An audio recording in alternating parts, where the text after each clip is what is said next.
Assalamualaikum warahmatullahi wabarakatuh. Halo semuanya, saya Anissa Alifah. Pada video kali ini, saya akan membahas mengenai administrasi kesiswaan.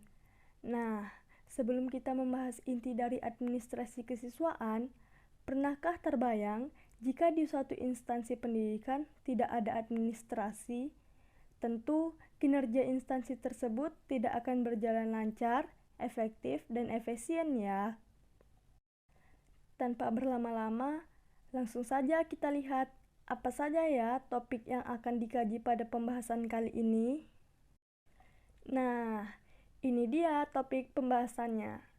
Yang pertama, pengertian administrasi kesiswaan. Yang kedua, tujuan dan manfaat administrasi kesiswaan. Yang ketiga, ruang lingkup administrasi kesiswaan. Yang keempat, hal-hal penting dalam administrasi kesiswaan. Yang kelima, peran guru dalam administrasi kesiswaan.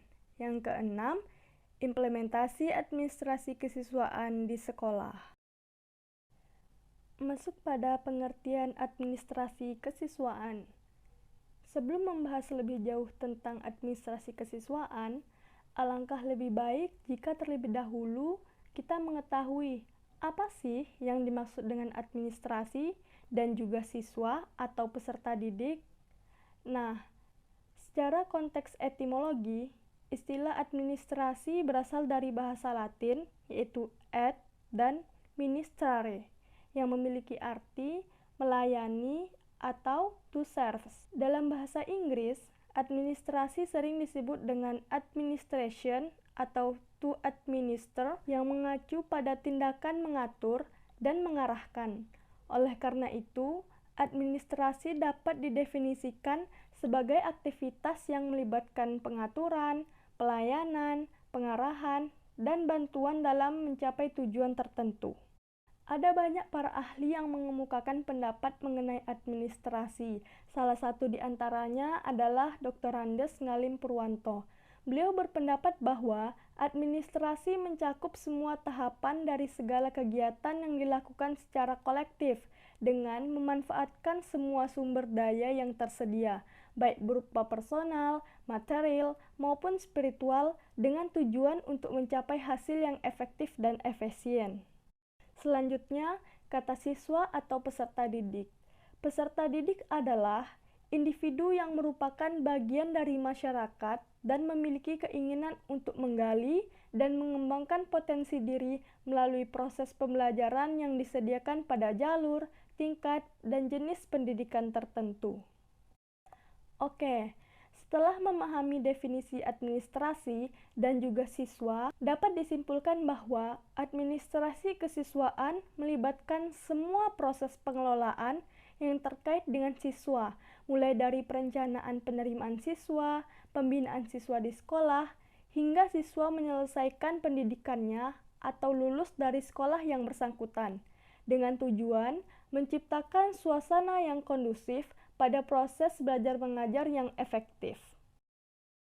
Agaver MS membagi administrasi kesiswaan pada 3 bidang. Yang pertama, pupil inventory.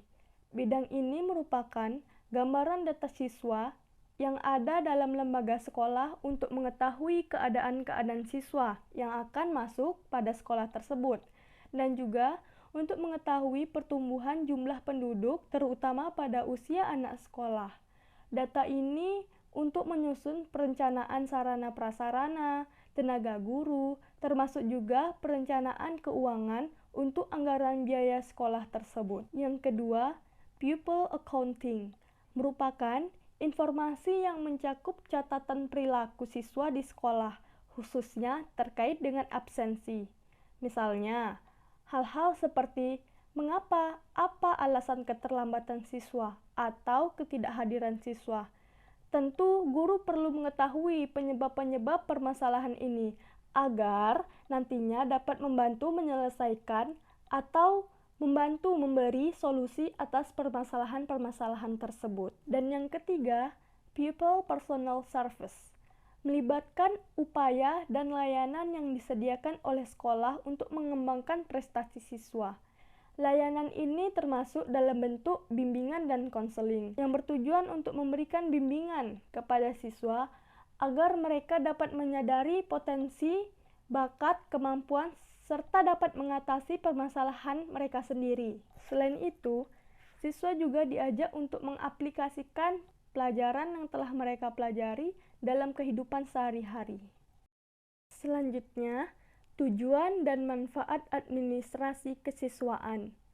Pada dasarnya, tujuan dari administrasi kesiswaan adalah untuk mengatur berbagai kegiatan di bidang kesiswaan, agar proses pembelajaran di sekolah dapat berjalan dengan lancar, tertib, dan teratur. Lalu, apa sih tujuan khususnya? Nah, tujuan khusus dari administrasi kesiswaan adalah yang pertama, meningkatkan pengetahuan, kemampuan, dan psikomotor peserta didik. Yang kedua, menyalurkan dan mengembangkan kemampuan umum atau kecerdasan, bakat, dan minat peserta didik.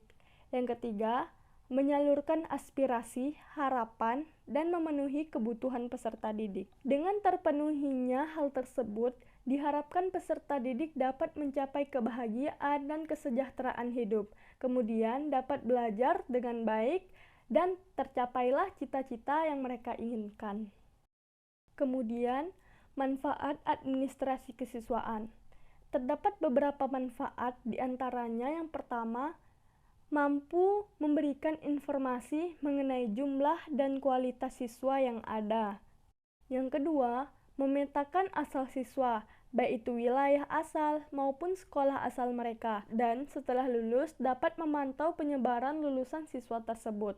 Yang ketiga, membentuk lingkungan pembelajaran yang nyaman dengan adanya aturan yang jelas bagi siswa. Selanjutnya, kita akan membahas mengenai ruang lingkup administrasi kesiswaan. Ruang lingkup administrasi kesiswaan meliputi yang pertama, penerimaan siswa baru. Penerimaan siswa baru merupakan hal yang sangat penting bagi sebuah instansi pendidikan atau persekolahan. Dalam proses penerimaan siswa baru, perencanaan yang baik sangatlah penting agar segala sesuatunya dapat berjalan dengan lancar. Biasanya, kegiatan penerimaan siswa baru diatur oleh Panitia Penerimaan Siswa Baru atau PSB atau Panitia Penerimaan Murid Baru PMB. Dalam kegiatan ini, kepala sekolah membentuk panitia atau memilih beberapa orang guru yang akan bertanggung jawab atas tugas tersebut. Setelah siswa diterima, mereka akan diatur dalam kelompok dan mendapatkan orientasi agar mereka siap secara fisik, mental, dan emosional untuk mengikuti kegiatan pendidikan di sekolah yang bersangkutan. Tujuan dari kegiatan ini adalah agar siswa merasa nyaman dan siap menghadapi perjalanan pendidikan mereka di sekolah yang baru. Pada saat proses penerimaan, semua orang memiliki kesempatan yang sama untuk belajar di sekolah atau lembaga pendidikan. Oleh karena itu, lembaga pendidikan perlu melakukan persiapan yang baik untuk menarik calon peserta didik. Yang kedua, kebijakan penerimaan peserta didik. Kebijakan penerimaan peserta didik baru adalah peraturan yang mengatur tentang berapa banyak siswa yang bisa diterima di sekolah sesuai dengan situasi dan kondisi sekolah. Kebijakan ini mencakup beberapa hal seperti kapasitas sekolah, kriteria penerimaan siswa, fasilitas sekolah, jumlah guru yang tersedia, jumlah siswa yang masih ada di setiap kelas, dan lain sebagainya. Hal ini juga mencakup waktu penerimaan, yaitu kapan siswa dapat mengajukan pendaftaran dan mengikuti proses seleksi.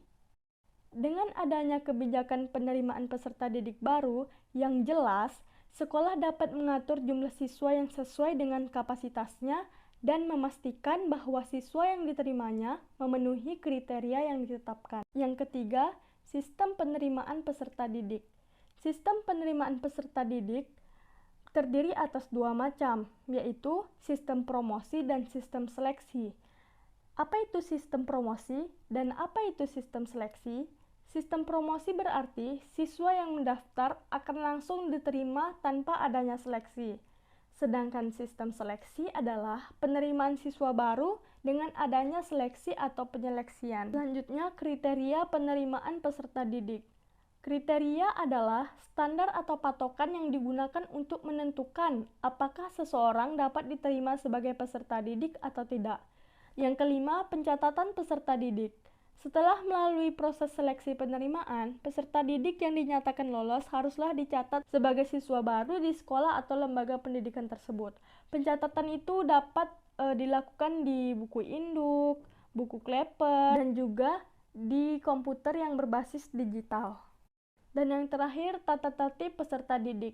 Tata tertib sekolah merujuk pada peraturan yang mengatur kehidupan sehari-hari di sekolah dan memberikan sanksi atas pelanggarannya. Salah satu komponen dari tata tertib sekolah adalah tata tertib siswa. Tata tertib siswa ini berisi tentang aturan-aturan yang menentukan apa yang boleh dan apa yang tidak boleh dilakukan, yang harus diikuti oleh peserta didik, serta konsekuensi berupa hukuman bagi siswa yang melanggar aturan-aturan yang telah ditetapkan. Poin berikutnya mengenai hal-hal penting dalam administrasi kesiswaan. Dalam aktivitas administrasi kesiswaan, terdapat beberapa hal penting, di antaranya yang pertama, pembinaan peserta didik. Pembinaan peserta didik bertujuan agar siswa itu bisa paham dengan dirinya, yang dilandaskan dengan nilai-nilai Pancasila. Hal penting yang kedua adalah menangkal kenakalan remaja. Kenakalan anak merupakan tindakan yang bertentangan dengan norma-norma masyarakat, dilakukan oleh anak atau remaja yang seringkali terlewatkan dalam perhatian orang-orang dewasa. Hal ini perlu dihadapi dan ditangani melalui kebijakan pendidikan khusus serta kebijakan umum yang komprehensif dan terintegrasi. Nah, hal penting selanjutnya yaitu masalah ganja, narkotika, dan sejenisnya. Kebijakan untuk mencegah dan menangani penyalahgunaan narkoba, baik itu berupa ganja, morfin, alkohol, dan sejenisnya, merupakan upaya yang melibatkan seluruh lapisan masyarakat secara terpadu. Hal ini meliputi peran orang tua, guru atau dosen, hakim, penegak hukum, organisasi massa, lembaga keagamaan, rumah sakit, dan lingkungan pendidikan. Tindakan-tindakan pencegahan, pengawasan, dan penyembuhan harus dilakukan seoptimal mungkin demi keselamatan generasi penerus bangsa. Kita masuk pada pembahasan selanjutnya, yaitu mengenai peran guru dalam administrasi kesiswaan. Peran kepala sekolah dan para guru dalam hal ini adalah memberikan pelayanan kepada siswa dengan memenuhi kebutuhan mereka sesuai dengan tujuan pendidikan yang telah ditetapkan. Secara keseluruhan, guru memiliki beberapa peran penting dalam administrasi kesiswaan. Yang pertama, dalam proses penerimaan siswa, guru dapat terlibat sebagai anggota panitia. Mereka dapat bertanggung jawab untuk tugas-tugas tertentu seperti mencatat penerimaan dan melaporkan pelaksanaannya. Yang kedua, pada masa orientasi, tugas guru adalah membantu siswa beradaptasi dengan lingkungan sekolah yang baru. Nah, peran guru sangat penting dalam hal ini, karena kesalahan pada tahap awal dapat berdampak negatif pada perkembangan siswa di masa yang selanjutnya. Yang ketiga, guru memiliki peran yang signifikan dalam mengatur kehadiran siswa di kelas. Guru diharapkan dapat mencatat kehadiran dengan baik, meskipun dengan cara yang sederhana. Data kehadiran ini penting sebagai pertimbangan dalam penilaian terhadap siswa, misalnya untuk menentukan kenaikan kelas. Selanjutnya, guru berperan memotivasi siswa agar selalu mencapai prestasi yang maksimal. Guru perlu menciptakan lingkungan yang mendukung hal tersebut. Salah satu cara yang dapat dilakukan adalah dengan membuat grafik prestasi belajar siswa. Grafik ini akan menjadi dasar untuk memberikan rekomendasi terkait penempatan siswa ke kelas yang berikutnya atau dalam program pembinaan siswa. Yang kelima, guru berperan untuk mengumpulkan dan memelihara data siswa seperti catatan kehadiran atau absensi, prestasi akademik, dan data pribadi. Mereka harus memastikan bahwa data tersebut tercatat dengan baik dan benar.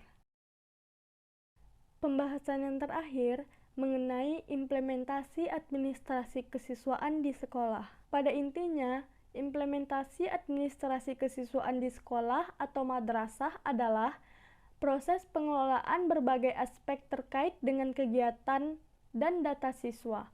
Administrasi kesiswaan meliputi pendaftaran siswa baru, pengarsipan data, pembuatan jadwal pembelajaran, pemantauan kehadiran siswa, pengelolaan nilai, dan pengelolaan kegiatan ekstrakurikuler, serta berbagai kegiatan lain yang berkaitan dengan siswa. Yang mana semua itu harus dilakukan dengan baik dan sistematis. Sekian pemaparan mengenai administrasi kesiswaan yang dapat saya jelaskan. Semoga dapat bermanfaat bagi kita semua dan dapat menambah ilmu pengetahuan bagi kita semua. Saya akhiri dengan wassalamualaikum warahmatullahi wabarakatuh.